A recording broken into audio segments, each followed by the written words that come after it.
Welcome back, folks, to WBT Television. My name is Farouk Khan, and you're watching Channel 15.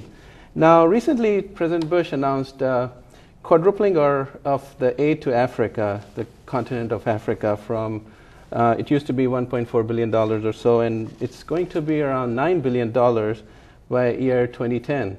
And this is mostly for direct humanitarian aids plus development aid for the various African nations.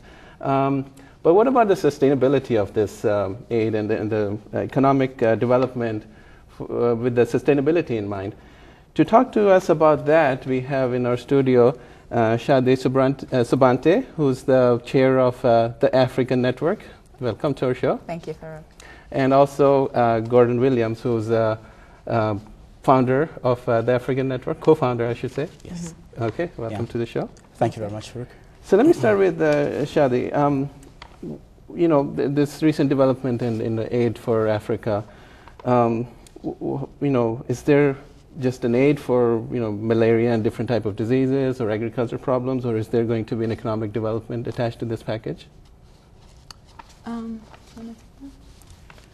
Well, to be frank, Farouk, we at the African Network, we're not really looking so much at the aid perspective of things. I mean, I think aid is very good to be able to take care of, you know, the dire humanitarian issues that there are outside in Africa. What we try and do in the African Network is really to look at development on an entrepreneurial scale.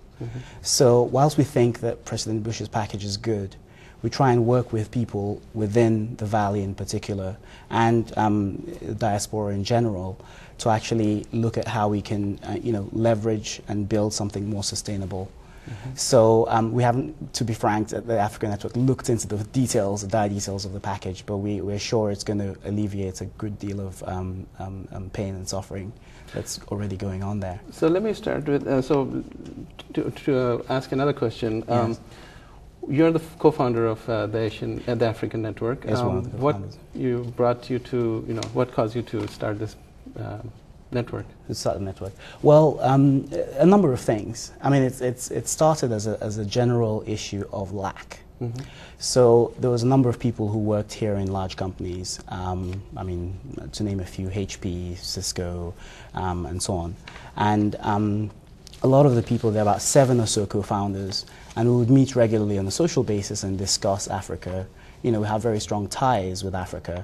And so we decided, well, the problem with Africa is really that, you know, when you go out there and you sort of try and do work, there are a lot of people working in companies, but not building companies. And really, to make a difference, what you need to do is to actually have people build companies here and take them back home, or build companies back home and have an impact here. It's really about sort of joining the two together. And when was it that this network was founded? Well, we had a first meeting in May of 2004, and we incorporated by the end of the year. We were incorporated by the end of the year, and we've been having meetings and conferences ever since. So that's about 3 years in existence? 3 years indeed, yes. Okay. And you're the chair, Shadi, you're the chair of the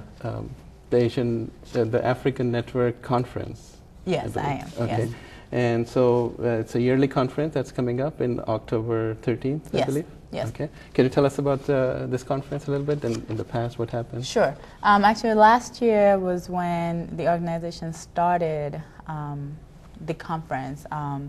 Last year, the theme was foster entrepreneurship. I think we basically just wanted to get people to come in and like Gordon had said, when it comes to Africa, it's not just about, you know, the donations and the money we get to solve a lot of the different issues that we have there, but it's about building people up to actually form a business, to build that structure. It's not just about giving people money, but it's about providing a way for them to keep on living. And so last year we had the first conference. Actually, I was in a chair last year. Gordon and another one of the co-founders was a chair. They were co-chairs last year. Pascal Iwo. Pascal Iwo. He's also one of the co-founders. They were co-chairs of the conference last year.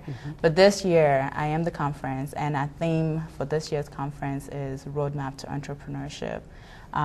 We want to provide people who want to become entrepreneurs or who already are entrepreneurs, but they are at a different stage in the process. We want to provide them with the tools that they need to actually build a successful venture. So starting out from, for example, if you're already working, like I work at Cisco, if I want to become an entrepreneur, what is the process of me actually leaving Cisco completely to become an entrepreneur? What are the challenges that you face? How do you deal with it? You know, there are a lot of things that come with that. You're leaving this comfortable job, you know, where, you know, every 2 weeks you get a paycheck, to doing something that you're just not really sure. You know, it's very risky. And so we bring in people who have done that and who can share, you know, how you can't do it and be successful at it. We're having sessions on how, you know, what do you do about funding? How do you raise fund? How do you talk to VCs, venture capitalists? How do you talk to angel investors? So we bring those people to our conference so you can network with them. If you already have a business and you're looking for funding, it will be a great opportunity for you to come in, network with the VCs and angel investors. Maybe they can fund your project. I think last year, what happened last year? There was